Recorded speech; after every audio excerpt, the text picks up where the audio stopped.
حضرت مسیح موعود علیہ السلام کو اللہ تعالیٰ کی طرف سے کوئی پیغام ملا تھا کہ MTA کے بارے میں کہ یہ کسی وقت ہوگا؟ ہاں پیغام ہے اور بڑا واضح ہے.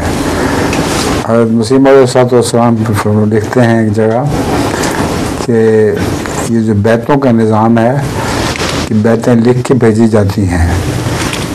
ایک وقت آئے گا جب کہ اس کے امکان نہیں ہوگا، بیتیں لکھ کے بیت فارم بھجوانے کا سوال نہیں ہوگا، بلکہ بجلی کے کوندے کی طرح ایک جگہ سے پیغام دوسری جگہ پہنچے گا اور اس ذریعے سے بیتیں ہوں گی. تو اس میں حکمت ہے MTA کی. اسی طرح حدیثوں میں بھی آتا ہے، خصوصاً شیعہ حدیثوں میں، کہ امام مہدی بات کرے گا ایک جگہ سے مشرق کی طرف کہ لوگ بھی سنیں گے اس کو اور دیکھیں گے، اور مغرب کے لوگ بھی سنیں گے اور دیکھیں گے. تو یہ صاف MTA کی تفصیل ہے.